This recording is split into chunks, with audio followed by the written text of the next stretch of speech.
नमस्कार दोस्तों, स्वागत है आपका एक और नई वीडियो में। बात करेंगे एचएसएससी सीईटी अपडेट के साथ। तो एचएसएससी की तरफ से अच्छी खबर रहेगी।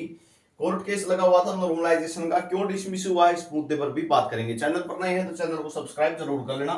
उससे पहले आपको एक महत्वपूर्ण जानकारी दे देता हूं। अगर आप कर रहे हैं सीईटी मेंस की तैयारी या कर रहे हैं ग्रुप डी की, या फिर आप कर रहे हैं तैयारी ग्रुप डी की या सीईटी मेंस की, तो आपके लिए एक बहुत बढ़िया जो है नोट्स रहेंगे। एक बुक के रूप में, लेकिन हैंड रिटन नोट्स हैं। इस तरीके से सारे हैंड रिटन नोट्स तैयार किए गए हैं।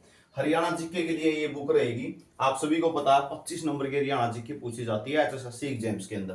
तो 20 प्लस जो स्कोर आप कर सकते हैं अगर अच्छे से इसको रीड करोगे। तो सारे हैंड रिटन नोट्स जो है ये तैयार किए गए हैं इस तरीके से। इस नंबर पे आप अपना व्हाट्सएप करके ऑर्डर लगवा सकते हो, ठीक है। और करण कौशिक सर के द्वारा ये तैयार की गई है, जो खुद गवर्नमेंट जॉब सिलेक्टेड है। तो ये बुक आप खरीद सकते हैं। नियरेस्ट आपको सभी बुक सेलर पे भी मिल जाएगी, और इस नंबर पे व्हाट्सएप करके भी आप अपना ऑर्डर लगवा सकते हैं। अगर 20 प्लस आपको टारगेट करना है हरियाणा जीके के अंदर, तो आप जो है ये बुक परचेज कर सकते हैं। एक बहुत ही नायाब तोहफा कह सकते हैं, क्योंकि सारी बुक आपने देखी होंगी, बहुत सारी बुक है कॉपी कर रखी है, लेकिन ये जो बुक है खुद हैंड रिटन नोट्स के साथ तैयार की गई है। तभी मैं आपको ये सजेस्ट कर रहा हूं। आगे बात करें नॉर्मलाइजेशन को लेके, तो नॉर्मलाइजेशन को लेके यहाँ पे देखते हो हरियाणा सीटी 2025 नॉर्मलाइजेशन फार्मूला हाईकोर्ट ने हरियाणा कर्मचारी चयन आयोग को दिया खुला हाथ भाई। तो एचएसएससी के खुले हाथ कर दिए भाई। अपना जो रिजल्ट निकालना है, जो भी करना है, मतलब प्रोसेस आगे बढ़ाई जाए, ताकि बच्चे जो इंतजार कर रहे हैं वो इंतजार खत्म हो सके। करेक्शन पोर्टल का भी इंतजार है और रिजल्ट का भी इंतजार है। नॉर्मलाइजेशन फार्मूला को चुनौती देने वाली याचिका हाईकोर्ट ने खारिज कर दी है। क्या कहा है कि याचिका जो है वो प्री मैच्योर है। नॉर्मलाइजेशन फार्मूला केवल मूल्यांकन के लिए एक सक्षम प्रक्रिया है। और हरियाणा कर्मचारी चयन आयोग ने क्या जवाब दिया है, यहाँ पे देख सकते हो। फैसले में लिखा कि इसके विपरीत प्रतिवादियों को अधिकता ने यह तर्क दिया कि वर्तमान याचिका पूरी तरह से अपरिपक्व यानी प्रीमेच्योर है। 2025 जो सीईटी है उसका परिणाम अभी तक आया ही नहीं है, घोषित ही नहीं हुआ, तो आप नॉर्मलाइजेशन पे केस किस बात का करने लग रहे हो। तो ये मामला रहा है कि रिजल्ट आया ही नहीं, आप नॉर्मलाइजेशन का केस उठा के आगे, ठीक है।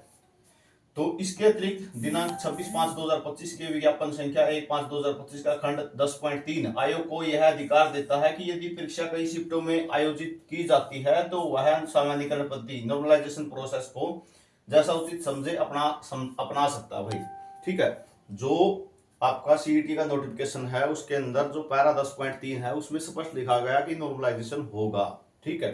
तो और याचिकाकर्ताओं ने क्या मांग उठाई थी भाई, एक जो मुख्य बिंदु था वो आप देख सकते हो यहाँ पे कि 4/11/2022 के नॉर्मलाइजेशन फार्मूले का प्रयोग रद्द करने का अनुरोध किया है। याचिकाकर्ताओं की शिकायत यह है कि अलग अलग शिफ्टों में कठिनाई क्षेत्रों में असमानता के कारण अपनाई गई सामान्यकरण प्रक्रिया अप्रभावी है।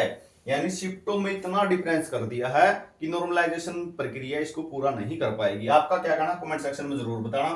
अंकुर सिद्धार्थ ने आगे तर्क दिया कि पहले सीईटी 2022 के दिनांक 10/1/2023 के परिणाम के साथ अंकों का सामान्य करने के लिए कोई प्रावधान नहीं किया गया है। यानी पिछला सीईटी है, ठीक है, जो 2022 का सीईटी है, उस सीईटी में आपका जो स्कोर है वो तो 95 में से आया हुआ है। अभी जो सीईटी स्कोर आएगा वो 100 में से आएगा, तो कम से कम उसका तो नॉर्मलाइजेशन आपस में होना चाहिए। ये एडवोकेट का कहना है, अंकुर सिद्धार्थ का, जो कि मानव संसाधन विभाग हरियाणा सरकार द्वारा जारी अधिसूचना 5/5/2022 के खंड 7 के 9 के तहत 10/1/2026 तक वैध है। यह भी प्रस्तुत किया गया कि प्रतिवादी यह सुनिश्चित करने के लिए बाध्य है कि सीईटी 2025 में प्राप्त अंकों को न केवल सभी शिफ्टों में परस्पर सामान्यकरण किया जाएगा, बल्कि सीईटी 2022 के पूर्व परिणाम के साथ भी सामान्यकृत किया जाएगा। तो ये जो है मामला 2022 को लेकर भी है साथ में, ठीक है। मैन मुद्दा केस यहीं से ढीला पड़ गया कि जो अभी जो याचिका लगी है वो प्री मैच्योर है, क्योंकि 2025 वाला रिजल्ट अभी तक नहीं आया है। साथ में जो 2022 का रिजल्ट है उसके साथ नॉर्मलाइजेशन की ये मांग की गई है, ठीक है। 2025 का रिजल्ट नहीं आया तो इस कारण से प्री मैच्योर मानी गई है। तो ये जानकारी आप सभी के लिए रहेगी। नॉर्मलाइजेशन एचएसएससी करेगी ही करेगी, ठीक है। रिजल्ट आपका आएगा ही आएगा। उसके बाद नॉर्मलाइजेशन पे केस होगा, क्या होगा, वो आगे की बातें रहेंगी, ठीक है। अभी तो रिजल्ट नहीं आया है तो इस कारण से ये प्री मैच्योर है, ठीक है। इस कारण से केस नहीं बढ़ता है। लेकिन जो ये 2022 वाली मांग है, ठीक है, इसके बारे में आपका क्या कहना है, ठीक है। अब किसी के मान के चलो पहली शिफ्ट थी उसमें आ रहे हैं 58 नंबर, ठीक है, और उसके पहले ही जो 95 में से थे वो मान के चलो 62 नंबर है, तो वो पहले ही 62 नंबर मान लिए जाएंगे। एचएसएससी का तो ये कहना है। बाकी आपका क्या कहना है कमेंट सेक्शन में जरूर बताना, क्या नॉर्मलाइजेशन होना चाहिए, क्या होना चाहिए, कमेंट सेक्शन में अपनी राय जरूर देना। वीडियो आपने देखा इसके लिए बहुत बहुत धन्यवाद।